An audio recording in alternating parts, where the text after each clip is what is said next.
మహాదేవి, చెప్పండి నాన్న. 9ంటికల్లా వెళ్ళాలన్నాను కదా, ఇప్పుడు 8 అయిపోయింది. అమ్మకి జడేసి రెడీ చెయ్యి. ఇప్పుడు వెళ్తే సాయంత్రానికల్లా తిరిగి వచ్చేస్తాం. ఇంటి దగ్గరే ఉండాలమ్మా నువ్వు. అలాగే నాన్న. ఏమయ్యా సదాశివ, హైదరాబాద్ వెళ్ళాలనుకుంటున్నావా? అవును, టైం అయింది కదా, ఇప్పుడు వెళ్తే సాయంకాలంలోపు వచ్చేస్తాం. నువ్వు ఈ రోజు వెళ్ళినా వృధానే. డాక్టర్ గారి తండ్రి కళ్ళు మూశారట. ఈ రోజు ఆయన ఎవ్వరినీ కలవడు.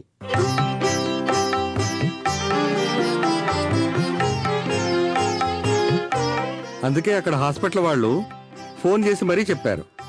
నువ్వెక్కడ బయలుదేరుతావో అని నీకు చెబుదామని వెంటనే వచ్చాను. మంచిది, నువ్వు ఇంకా బస్టాండ్కి బయలుదేరలేదు. అలాగా, ఎంత పని అయిపోయిందయ్యా. మేం వెళ్ళడానికి రెడీగా ఉన్నాం. బాధపడకు సదాశివయ్య, వచ్చే ఆదివారం ఫోన్ చేసి మరీ చెప్తానన్నారు. డాక్టర్ గారు ఎప్పుడు కలుస్తారో చెప్తారు. ఎందుకు ఏడుస్తున్నావమ్మా? పెళ్లిలో ఎవరైనా ఏమైనా అన్నారా? ఎవరూ ఏమీ అనలేదనుకుంటున్నానులే.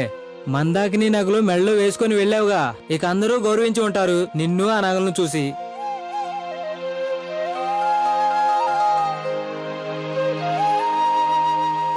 అనర్థం జరిగిందిరా సదానంద. మందాకిని నగలు పెళ్లి హడావుడిలో పోగొట్టుకున్నాను. నగలు నీ సంచిలో ఉన్నాయా, నీ మెళ్ళలో ఉన్నాయా? ఎక్కడున్నాయమ్మా? పోక ముందు సంచిలో జాగ్రత్తగా దాచిపెట్టానురా. ఇక్కడికి వచ్చి చూస్తే కనపడట్లేదురా. నెత్తి నోరు కొట్టుకున్నాను. మంది నగలు సొమ్ము వాడుకోవడం తప్పు, పోతే వేలకు వేలు పెట్టుకుని ఇచ్చే స్తోమత మనకి లేదు. ఇప్పుడేం చేయటం రా సదానంద. మందాకిని అసలే గయ్యాలి, మహంకాళి. నేను పెళ్లికి వెళ్లి తిరిగి వచ్చిన సంగతి కూడా తనకు తెలుసు. ఇప్పుడు నగలు అడిగితే ఏం సమాధానం చెప్పను? పోయాయని చెప్పు. గొడవ చేస్తుంది. 15 రోజుల్లో చేయించిస్తానని చెప్పు. 80,000 అవుతుంది. నేను, నువ్వు, నాన్న కలిసి దొంగతనం చేద్దాం. తిని కొవ్వు ఎక్కువైందనుకుంటా. నీ పొగరు నీ ఇంట్లో ఉంచుకో, నా దగ్గర కాదు. ఏం చెప్పాలనుకుంటున్నావో చెప్పి వెళ్ళు, నాకు టైం లేదు. నా కొడుకు మీదకి నేనే చేయెత్తను. నువ్వెవడు రా కొట్టడానికి? నరికి పారేస్తాను. నేను ఎలాంటి వాడిని నీకు తెలుసు కదా.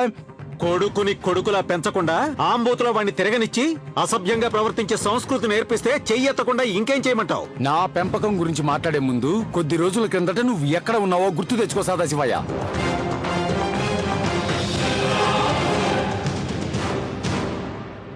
నువ్వు నా కొడుకువి, మగతనం పౌరుషంతో పుట్టిన వాడివి, మార్తాండుడి రక్తం.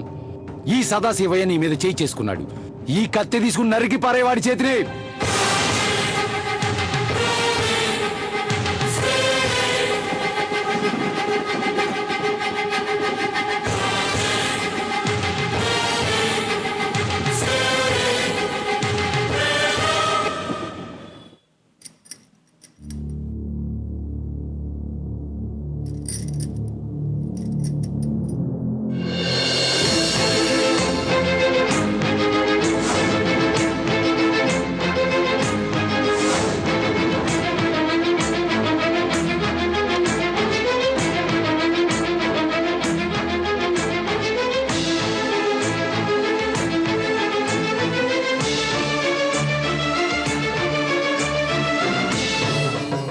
రాద్ధాంతం జరిగాక విజయవాడకు వెళ్ళడం వాయిదా పడినట్టే. ఎంత కష్టపడి నాన్న నొప్పించాను. ఎందుకమ్మా ఇలా అయ్యింది? మహాదేవి, ఏం చేస్తున్నావమ్మా? ఈ గాజులంటే నాకు ఇష్టం లేదు శారదత్తయ్య, పారేస్తాను. వీటిని చూస్తుంటే నాకు చాలా కోపం వస్తుంది. నీ కోపానికి కంగారుకి కారణమేంటో నాకు తెలుసు. కేశవనాథ్ కొడుకు సురేంద్ర తొడిగినందుకే కదా నీ కోపం? అవును శారదత్త, ఈ ఇంట్లో వాళ్ళందరూ నా గురించి అపార్థం చేసుకునేలా చేసింది ఈ గాజులే. ఇంట్లో పెట్టుకుని పూజ చేయలేను, అందుకే పారేయాలనుకున్నాను. మహాదేవి, ఆడవాళ్లు గాజులను చిన్నచూపు చూడకూడదు. పసుపు, కుంకుమ, గాజులు ఇవేనమ్మా మనల్ని కాపాడేవి. వీటిని వద్దు అనుకుంటే అపచారం చేసినట్టే.